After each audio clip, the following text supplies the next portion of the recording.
আসসালামু আলাইকুম সবাইকে পবিত্র মাহে রমজানের শুভেচ্ছা। তো আমরা প্রথম পর্ব প্রথম ক্লাসটা শেষ করে পার্ট 1 শেষ করে আজকে আমরা পার্ট 2 তে চলে যাচ্ছি। গত ক্লাসে আমি তোমাদেরকে পড়িয়েছিলাম জারণ বিজারণ সম্পর্কিত আমাদের মৌলিক যে ধারণাটা আমাদের নেওয়া দরকার, যে জারণ কি, বিজারণ কি, জারক পদার্থ, বিজারক পদার্থ, একটি বিক্রিয়া জারণ বিজারণ বিক্রিয়া কিনা। তো এই বিষয়ে আমরা সেদিন আলোচনা করেছিলাম। আজকে আমাদের পার্ট 2, আজকে আমাদের আলোচনার অংশ হচ্ছে রাসায়নিক সমীকরণ সমতাকরণ। রাসায়নিক সমীকরণ সমতাকরণ এটা অত্যন্ত গুরুত্বপূর্ণ একটা পার্ট। তোমরা যারা এবার উচ্চ মাধ্যমিক পরীক্ষা দিবে তারা খুব ভালো করে জানো যে প্রত্যেক বছর এখান থেকে কোশ্চেন পরীক্ষায় থাকে। হয় রাসায়নিক সমীকরণ সমতাকরণ পরীক্ষা আসে, তা না হয় সেখান থেকে অঙ্ক পরীক্ষা আসে। অর্থাৎ সব সময় এখান থেকে একটা কোশ্চেন পরীক্ষায় থাকে। তাহলে আমাদেরকে অবশ্যই এই বিষয়টাকে ভালোভাবে আমাদের আয়ত্ত করতে হবে, আমাদের আয়ত্তে রাখতে হবে। তাহলে চলো শুরু করা যাক। আমাদের আজকের আলোচনার বিষয় রাসায়নিক সমীকরণ সমতাকরণ। আচ্ছা, এই রাসায়নিক সমীকরণ সমতাকরণ এটা মূলত দুইটা মাধ্যমে করা যায়। একটা হচ্ছে অম্লীয় মাধ্যম আর হচ্ছে ক্ষারীয় মাধ্যম। তো আমাদের ইন্টারমিডিয়েট সিলেবাসটা শুধুমাত্র অম্লীয় মাধ্যম দিয়ে করা আছে, আমাদের ক্ষারীয় মাধ্যমটা আমাদের এখানে আলোচনায় নেই। তাহলে আমরা শুধুমাত্র অম্লীয় মাধ্যমে এই রাসায়নিক সমীকরণটা সমতা বিধান করব। দেখো এখানে লেখা আছে অম্লীয় মাধ্যমে আয়ন ইলেকট্রন পদ্ধতিতে রাসায়নিক সমীকরণ সমতাকরণ। যদি আমরা এই লাইনটা ভালো করে বুঝি তাহলে আমাদের অনেকটা কাজ সহজ হয়ে যায়। যেমন অম্লীয় মাধ্যম, এই কথাটার জন্যে আমি স্পষ্ট বুঝতে পারছি বা আমরা স্পষ্ট বুঝতে পারছি যে একটা অ্যাসিড থাকবে, তার মানে এই সমীকরণে একটা অ্যাসিড আমরা ধরে নিলাম H2SO4 আছে। সাথে আর কি থাকবে? যেহেতু টপিকটা আমাদের জারণ বিজারণ সম্পর্কিত, তাহলে একটা জারক পদার্থ আর একটা থাকবে আমাদের বিজারক পদার্থ। তাহলে আমাদের এখানে একটা ধরো একটা বিক্রিয়া দেওয়া আছে FeSO4 প্লাস KMnO4। এখন তোমাদের পরীক্ষা কোশ্চেন থাকে, এই তিনটা অংশ দেওয়া থাকে, তারপরে বলা হয় যে সমীকরণটি সমতা বিধান করো। তো এখন আমরা কিভাবে এই সমীকরণ সমতা বিধান করতে পারি? আচ্ছা, আমি সমতা বিধানের আলোচনায় পরে আসছি, তার আগে আমরা একটু ভালো করে চিনে আসি এখানে কে কি কেন আসছে। আমি তোমাদেরকে আগেই বলছিলাম সমীকরণটা সমতা বিধান করব কোন মাধ্যমে? অম্লীয় মাধ্যমে। সেই জন্য আমাদের এখানে একটা অম্ল বা একটা অ্যাসিড আসছে, রাইট? তাহলে এটা একটা অ্যাসিড। সে কেন আসছে? সে মাধ্যম হিসেবে আসছে, সে একটা মাধ্যম হিসেবে এখানে H2SO4 আসছে। সেখানে H2SO4 না এসে HCl আসতে পারতো। আচ্ছা, তবে এক্ষেত্রে অবশ্য ফেরাস সালফেট না হয় সেটা হয়ে যেত ferric chloride, ferrous chloride FeCl2। আচ্ছা, তাহলে এটা আসছে অ্যাসিডের জন্য, অম্লীয় মাধ্যমের জন্য। এখন এই দুইটা তোমাদেরকে গত ক্লাসে আমি আলোচনা করেছিলাম KMnO4 হচ্ছে একটি জারক পদার্থ, এটা হচ্ছে একটি জারক পদার্থ। তাহলে FeSO4 কি? নিঃসন্দেহে বিজারক পদার্থ, নিঃসন্দেহে সে একটি বিজারক পদার্থ। আচ্ছা, তাহলে আমাদের আলোচনার শুরুতে যে তিনটা পদার্থ এখানে দেওয়া আছে তারা কে কি এবং কেন দেওয়া হয়েছে এই বিষয়ে আমাদের আশা করি পরিষ্কার ধারণা হয়েছে। H2SO4 অম্লীয় মাধ্যম, সেজন্য অ্যাসিড। আর KMnO4 আমরা জানি জারক পদার্থ, FeSO4 আমরা জানি বিজারক পদার্থ। যারা এখনো জারক পদার্থ বিজারক পদার্থ সম্পর্কে ভালো আইডিয়া আসে নাই, তারা অবশ্যই জারক এবং বিজারক পদার্থ কিছু বিজারক পদার্থ আছে, জারক পদার্থ আছে, সেগুলো সম্বন্ধে অবশ্যই ধারণা নেবে। আচ্ছা, এইবার আসি আমাদের এই সমীকরণ পূর্ণ হওয়ার পর কি হবে, বা আমি এটা পূর্ণ করলাম।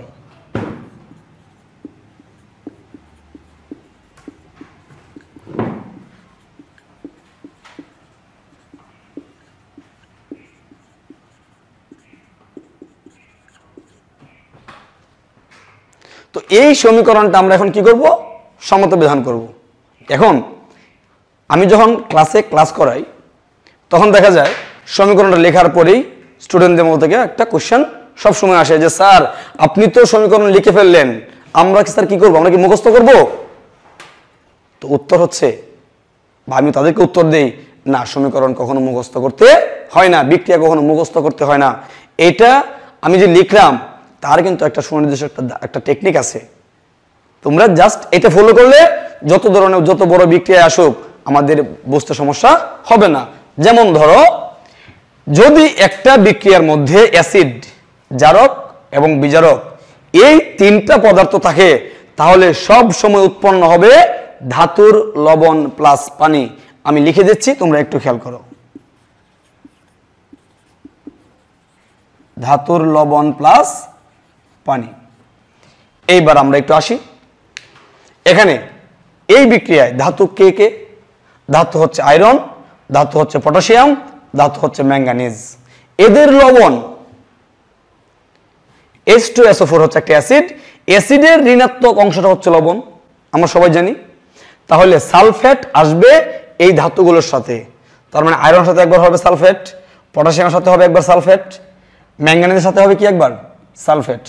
যেহেতু এখানে আছে ফেরাস সালফেট তাই সঙ্গত কারণে এটা হবে ফেরিক সালফেট।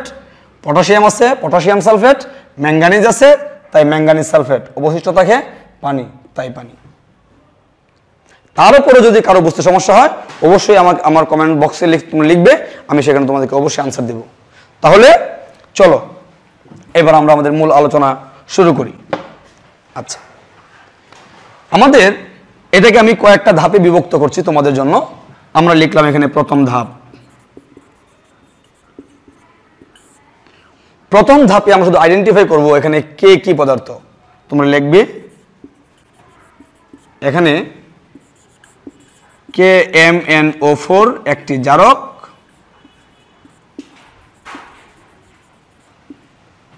ও FeSO4 একটি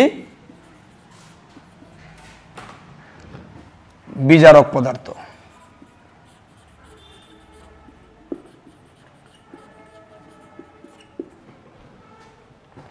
আশা করি তোমাদের এই লাইনটা বুঝতে কোনো সমস্যা হয়নি।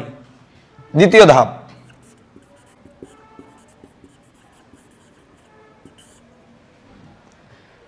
আমাদের আয়নিক সমীকরণ আমরা লিখব। আয়নিক সমীকরণ,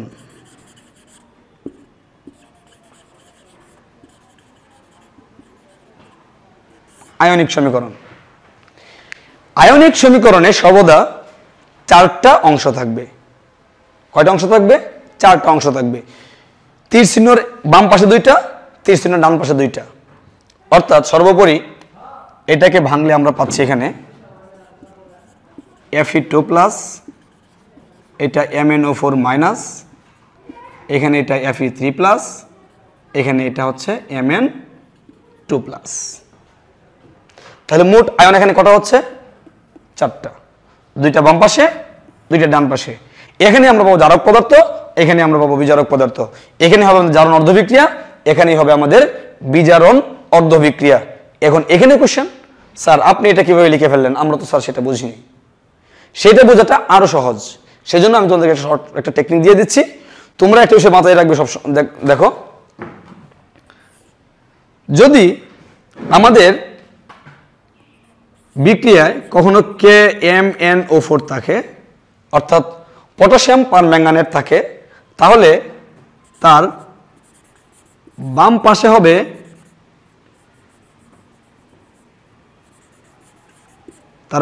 হবে MnO4- এবং ডান পাশে হবে Mn2+।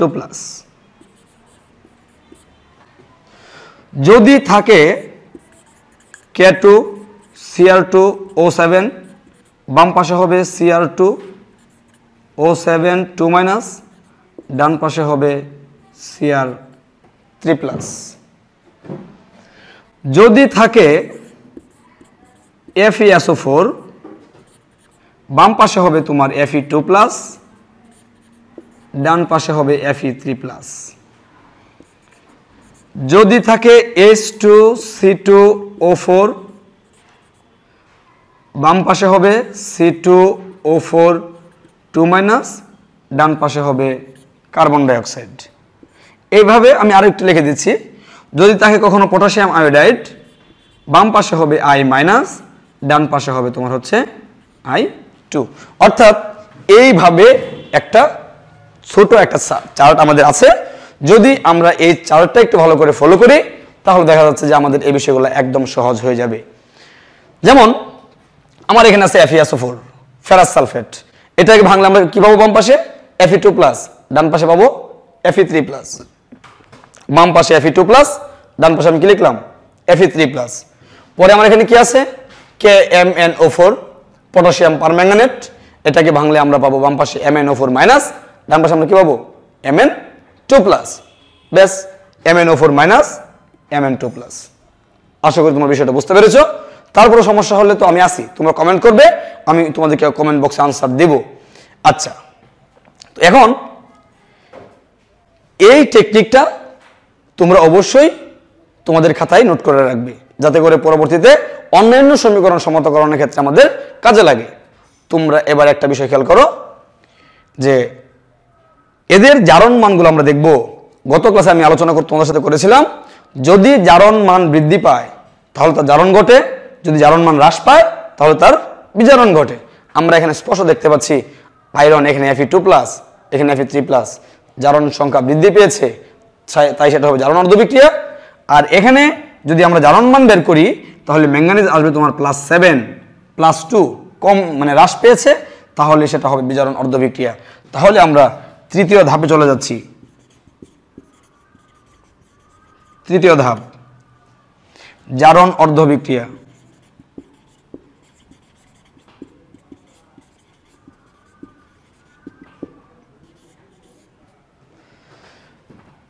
Fe2+, ত্রিশোণটা একটু দূরে দিব আমরা, তারপর এখানে Fe3+।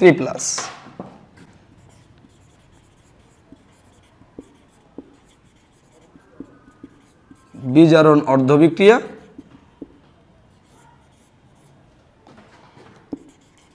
MnO4-, ত্রিশোণটা একটু দূরে দিয়ে আমরা লিখবো Mn2+। এখানে জারণ মান হচ্ছে +7। আমি খুব স্লোলি সমতবিধান করছি তোমাদের সুবিধার জন্য। আবার খেয়াল করো, জারণ মান বৃদ্ধি পেয়েছে তাই জারণ অর্ধবিক্রিয়া, জারণ মান হ্রাস পেয়েছে তাই বিজারণ অর্ধবিক্রিয়া। যারা আমার গত ক্লাসটা করেছো ইউটিউবে, তারা আজকের ক্লাসটা তাদের বুঝতে খুব সুবিধা হবে। আচ্ছা, এবার আমরা আসি জারণ মানের ক্ষেত্রে। আমরা এবার সমতবিধান করব। তো তোমাদের একটা কথা বলেছিলাম অম্লীয় মাধ্যম, সেটা আলোচনা কমপ্লিট। এবার আমরা আসতেছি আয়ন ইলেকট্রন পদ্ধতিতে। আমরা আয়ন সমতবিধান করব, ইলেকট্রন সমতবিধান করব, তারপরে আমাদের সমীকরণটা কি হবে? অটোমেটিক্যালি সমতাকরণ হয়ে যাবে। তাহলে আমাদেরকে এখন আয়ন ইলেকট্রন এই পদ্ধতিটা এখানে অবলম্বন করতে হবে। এখানে আমরা দেখতে পাচ্ছি ইলেকট্রন Fe2+, Fe3+, জারণ মান যে পাশে বেশি আছে আমরা ইলেকট্রন সে পাশেই যোগ করব। এখানে 2+, এখানে 3+, একটা জারণ মান বেশি তাই আমরা একটি ইলেকট্রন যোগ করলাম, দিলাম এটাকে 1 নং সমীকরণ। +7 +2, 5টা বেশি আছে এই পাশে তাই আমরা 5টা ইলেকট্রন এই পাশে যোগ করলাম। যদি কারো বুঝতে সমস্যা হয় অবশ্যই আমাকে কমেন্ট করে জানাবে, আমি তোমাদেরকে অবশ্যই আনসার দেব। তারপরে আমি একটু বলে রাখি আমি কেন এখানে ইলেকট্রন যোগ করলাম। তোমরা জানো কেমিস্ট্রির ভাষায় প্লাস মানেই সবসময় আমাদের সাধারণত কম বোঝায়। যেমন 2+ মানে তার 2টি ইলেকট্রন কম আছে, 3+ তার মানে তার 3টি ইলেকট্রন কম আছে। যদি আমি এখানে একটি ইলেকট্রন যোগ করে দেই তাহলে তার 2টি ইলেকট্রন কম আছে, এ পাশে 2টি ইলেকট্রন কম আছে, তার মানে একটা সমতবিধান কিন্তু এখানে হয়ে যাচ্ছে। মূলত সেজন্য কিন্তু আমি ইলেকট্রনটা এখানে যোগ করেছি। তো আমি দুইভাবে বলতে পারি, যে পাশে জারণ মান বেশি সে পাশে ইলেকট্রন যোগ করব, অথবা আমরা বলতে পারি যে পাশে ইলেকট্রন কম আছে সে পাশে আমরা ইলেকট্রন যোগ করব। যার যেটা ভালো লাগে, যে যেভাবে গ্রহণ করতে চাও তোমরা সেভাবে গ্রহণ করো, আমার কোনো সমস্যা নেই। এখানেও সেম অবস্থা, +7 7টি ইলেকট্রন কম আছে, +2 মানে হচ্ছে 2টি ইলেকট্রন কম আছে। তো +7 সাথে আমরা 5টি ইলেকট্রন যোগ করে দিলাম, অর্থাৎ তার 2টি ইলেকট্রন কম, এখানেও তার 2টি ইলেকট্রন কম। আচ্ছা, এবার আমাদের আরেকটু ছোট কাজ আছে। এখানে অক্সিজেন কয়টি? 4টি, তাই আমরা ডান পাশে যোগ করে দিব সরাসরি 4 অণু পানি, 4 দ্বিগুণে 8টি হাইড্রোজেন, বাম পাশে হবে 8H+, এটাকে আমরা দিলাম 2 নং সমীকরণ। আমি আবার বলছি, Mn+7 ছিল, +2 ছিল, তাই 5টা ইলেকট্রন যোগ করে এলাম, 4টা অক্সিজেন, তাই সরাসরি 4 অণু পানি, 4 দ্বিগুণ 8টা হাইড্রোজেন, তাই বাম পাশে আমাদের 8H+। আচ্ছা, এইবার আমরা ইলেকট্রন সমাধান করব। 1 নং সমীকরণ ইলেকট্রন কয়টি আছে? 1টি। 2 নং সমীকরণ ইলেকট্রন কয়টি আছে? 5টি। এইবার যদি আমরা দুইটা সমীকরণকে সমাধান করতে চাই, তাহলে অবশ্যই 1 নংকে 5 নং দ্বারা কি করতে হবে? গুণ করতে হবে। তাহলে আমরা এখানে সরাসরি লিখতে পারি 1 নংকে 5 দ্বারা গুণ করে তার সাথে 2 নং যোগ করে পাই। এই যে আমি এখানে লিখলাম, এটার মানে হচ্ছে আমি যা বললাম যে 1 নংকে 5 দ্বারা গুণ করে 2 নং এর সাথে যোগ করে পাই। তাহলে আমি সেটা করছি, তোমরা একটু খেয়াল করো।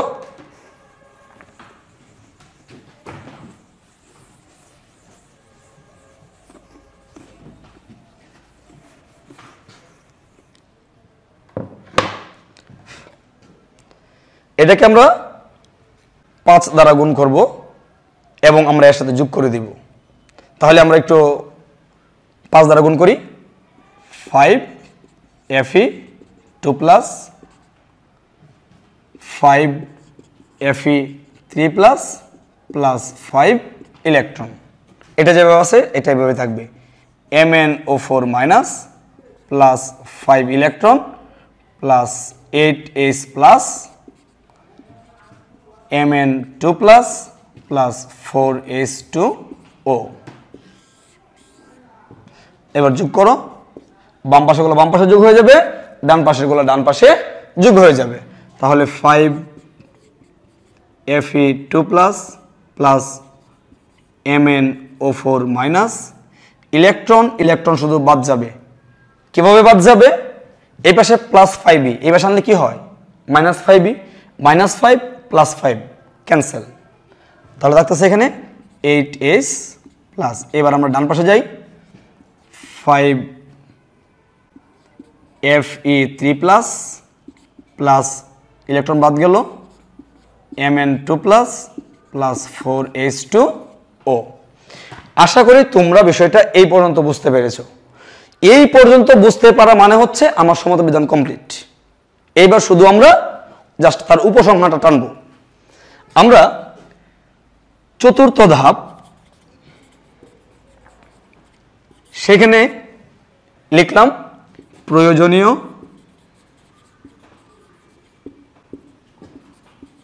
দর্শক আয়ন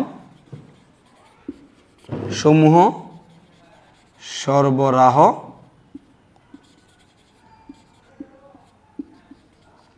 করে পাই।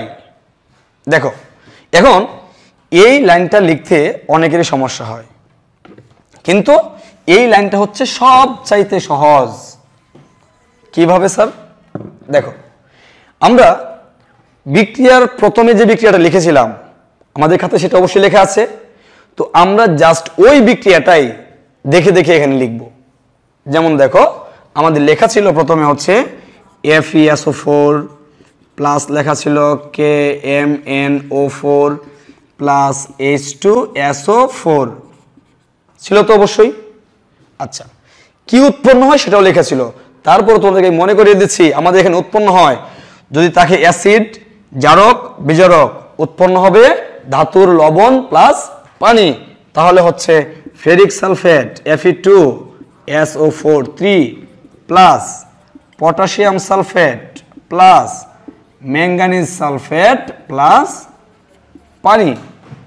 আমি কিন্তু দেখে দেখে লিখতে পারতাম, কিন্তু তোমাদেরকে আরেকবার স্মরণ করে দেওয়ার জন্য আমি আবার নতুন করে লিখলাম। তবে তোমাদের যদি লিখতে সমস্যা হয়, তোমাদের তো প্রথমে লেখা আছে বিক্রিয়াটা, তোমরা ওইখান থেকে দেখে দেখে জাস্ট লিখবে। এইবার কাজটা হচ্ছে আমাদের কি? কাজ হলো এখানে যে আয়নগুলো আছে, যতগুলো সংখ্যা আছে, মূল সংখ্যাটা আমরা এখানে শুধু বসিয়ে দিব। যেমন Fe2+ কয়টা? এখানে Fe2+ 5টা, তাহলে এখানে বসবে হচ্ছে 5।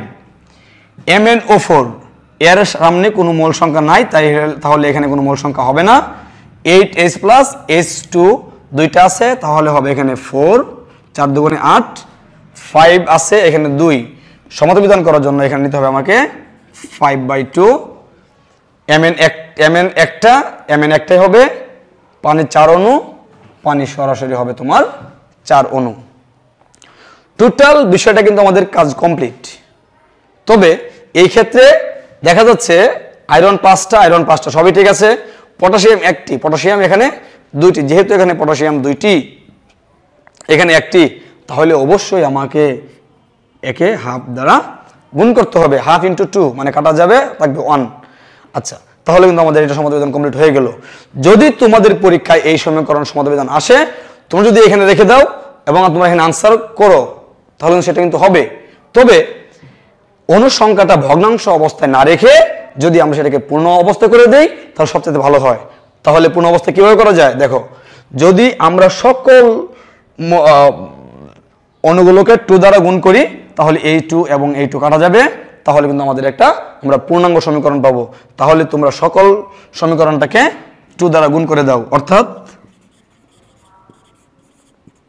5 দ্বিগুণে 10 FeSO4 plus 2 KMnO4 plus 4 দ্বিগুণে 8 H2SO4, 2 আর 2 কাটা যাবে, 5 Fe2SO4 3, 2 কাটা যাবে, K2SO4 প্লাস 2 দ্বারা গুণ দিলে 2MnSO4, 4 দ্বিগুণে 8H2O। আমাদের কাজ কমপ্লিট। তারপরও তোমাদের সাথে যাচাই করার জন্য আমরা একটু দেখে নেই সমীকরণটা আমার সমতাবিধান হলো কিনা। দেখো, আমাদের এখানে আয়রন আছে 10টি, আয়রন এখানে 5 দ্বিগুণে 10টি, এখানে সালফেট 10 আর এখানে সালফেট হচ্ছে 8 মোল, টোটাল 18 মোল। এখানে সালফেট 3 × 5 = 15, 1 = 16 আর এখানে হচ্ছে 2 18। পটাশিয়াম 2টি, ম্যাঙ্গানিজ 2টি, 8 দ্বিগুণে 16টা হাইড্রোজেন, 8 দ্বিগুণে 16টা হাইড্রোজেন, 4 দ্বিগুণে 8টা অক্সিজেন। তার মানে আশা করি তোমরা বিষয়টা বুঝতে পেরেছো। তাহলে আমরা যেই রাসায়নিক সমীকরণ সমতাকরণ নিয়ে এত ভয় পেতাম, অ্যাকচুয়ালি এতটা ভয় পাওয়ার মতো সেটা না। তাহলে তোমরা অবশ্যই এভাবে বাসায় প্র্যাকটিস করবে, প্র্যাকটিস করলে তোমরা কিন্তু অবশ্যই তোমরা পারবে। বিশেষ করে যারা এবার উচ্চ মাধ্যমিক পরীক্ষা দিবে, করোনার কারণে এখন পরীক্ষাটা বন্ধ, যখন পরীক্ষা শুরু হবে তোমরা কিন্তু আলসেমি করো না, বাসায় কিন্তু বসে এগুলা কিন্তু একটু প্র্যাকটিস করো।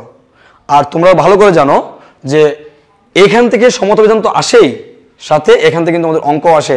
যদি আমরা একটা সমীকরণ সমতাবিধান করতে না পারি, তাহলে কিন্তু আমরা সেখান থেকে অঙ্ক আনসার করতে পারবো না। যারা ইন্টার ফার্স্ট ইয়ারে আছো, কিছুদিন পর তোমরা ইয়ার চেঞ্জ পরীক্ষা দেবে, ম্যাক্সিমাম কলেজে আমাদের এই অধ্যায়টা সূচিতে আছে, সিলেবাসে আছে, তো তোমাদের জন্য এটা আরো বেশি ইম্পর্ট্যান্ট। তো আশা করি তোমরা এটা প্র্যাকটিস করবে।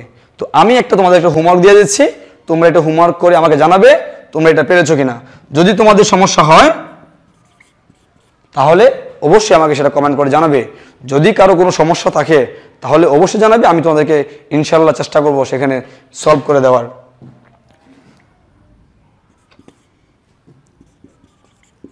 H2C2O4 oxalic acid plus KMnO4 plus H2SO4,